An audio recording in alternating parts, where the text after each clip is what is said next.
Share बजारमा पैसा कमाउने भनेको किनेको भन्दा महँगोमा बेच्ने मात्रै हो भन्ने सोचिन्छ हैन त? धेरैको दिमागमा यही कुरा हुन्छ। तर आम्दानी गर्ने एउटा अर्को एकदमै बलियो बाटो पनि छ, त्यो हो लाभांश। ल, आज नेपालको शेयर बजारमा यो लाभांशको कथालाई एकदमै सरल तरिकाले बुझ्ने प्रयास गरौँ। हो, धेरैजना जो भर्खर बजारमा आउनुहुन्छ उहाँहरूको सोचाइ के हुन्छ भने सस्तोमा किन्यो, महँगोमा बेच्यो, सकियो, नाफा कमाउने बाटो त यही हो नि, होइन र? तर एकछिन सोचौँ त, के कम्पनीहरूले आफ्ना लगानीकर्तालाई खुसी पार्ने, उनीहरूलाई पुरस्कार दिने योभन्दा अर्को कुनै तरिका नै छैन होला त? पक्कै पनि छ। र यहीँनिर शेयर बजारको एउटा एकदमै सुन्दर पक्ष लुकेको छ, जसलाई भनिन्छ लाभांश। यो खाली अर्को एउटा बाटो मात्रै होइन है। जो लगानीकर्ताहरू धैर्य गरेर बस्नुहुन्छ, लामो समयको लागि सोच्नुहुन्छ, उहाँहरूको लागि त यो आम्दानीको एउटा नियमित भरपर्दो खोला जस्तै बन्न सक्छ। त्यसो भए यो खोला बग्छ तरी कसरी? ल, अब कमाईको यही दोस्रो तर एकदमै शक्तिशाली बाटोको बारेमा अलि गहिराईमा गएर हेरौँ। ल, यति धेरै लाभांश भनियो, तर आखिरमा यो चीज हो तरी के? सुन्दा अलि गाह्रो प्राविधिक शब्द जस्तो लाग्ला, तर विश्वास गर्नुहोस्, यसको मतलब एकदमै सरल छ। यसलाई यसरी बुझौँ न। मानौ एउटा कम्पनीले वर्षभरि व्यापार गर्यो अनि राम्रो नाफा कमायो। अब त्यो नाफाको के गर्ने त? कम्पनीले के गर्छ भने त्यो नाफाको एउटा सानो हिस्सा आफ्ना मालिकहरू, यानी जो शेयर धनी छन्, उनीहरूलाई एउटा धन्यवाद भनेर बाँड्छ। हो, त्यही धन्यवाद स्वरूप दिइने उपहार नै लाभांश हो। यो कुरा चाहिँ एकदमै महत्त्वपूर्ण छ है। जब कुनै लगानीकर्ताले एउटा कम्पनीको चाहे एक किता नै किन नहोस् शेयर किन्छ, त्यो व्यक्ति कानुनी रूपमै त्यो कम्पनीको एक सानो हिस्साको मालिक बन्छ। अब मालिक भइसकेपछि त कम्पनीको नाफामा पनि हक लाग्ने नै भयो, होइन र? हो, त्यही हकको बदलामा पाइने पुरस्कार हो लाभांश। ओके, कम्पनीले नाफा बाँड्छ भन्ने त बुझियो, तर कसरी बाँड्छ त? के सिधै पैसा दिन्छ कि अरू कुनै तरिका छ? नेपालको सन्दर्भमा हेर्ने हो भने कम्पनीहरूले मुख्य गरी दुईवटा बाटो अपनाउँछन्, एउटा नगद, अर्को बोनस शेयर। ल, अब हेरौँ यी दुईमा के फरक छ। यहाँ हेरौँ त, दुईवटै तरिका एकदम प्रष्ट छ। एकातिर छ नगद लाभांश।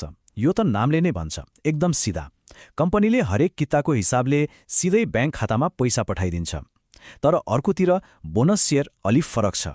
यहाँ पैसा आउँदैन, पैसाको सट्टामा कम्पनीले आफ्नै थप शेयर दिन्छ, उपहार जस्तै कसैसँग 100 किता शेयर छ भने 10% बोनस पाउँदा अब उसको जम्मा शेयर 110 किता हुन्छ। मतलब एउटाले हातमा नगद दिन्छ, अर्कोले लगानी नै बढाइदिन्छ। एउटा प्रश्न, कम्पनीले लौ हामी लाभांश दिन्छौँ भनेर घोषणा गर्यो, के भोलिपल्टै खातामा पैसा आइहाल्छ त?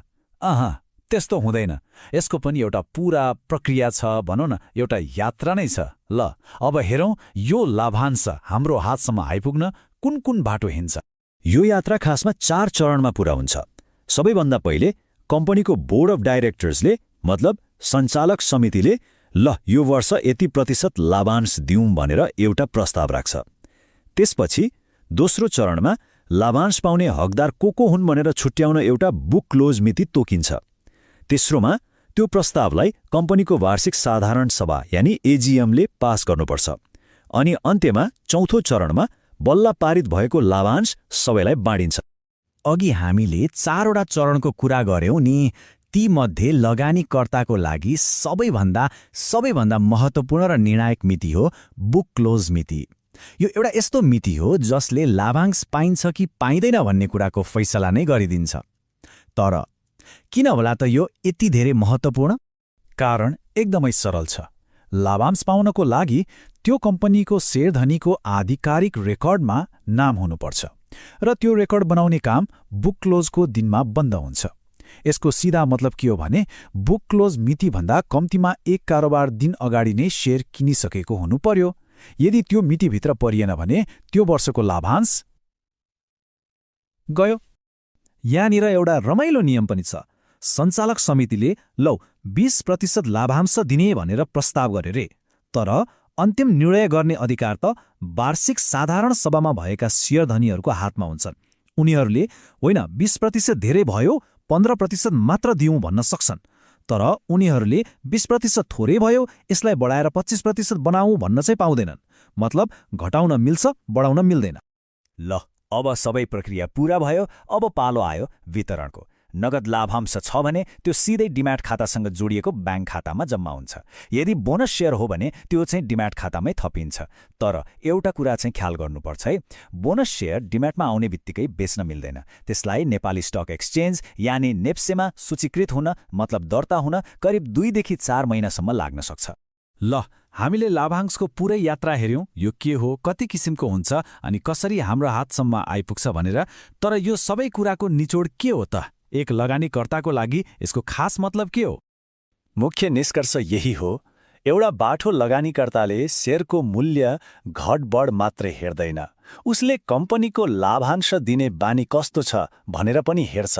किनकि नियमित रूपमा राम्रो लाभांश दिने कम्पनीमा गरिएको लगानी भनेको एउटा फल दिने रुख रोपे जस्तै हो, जसले समय समयमा फल दिइरहन्छ।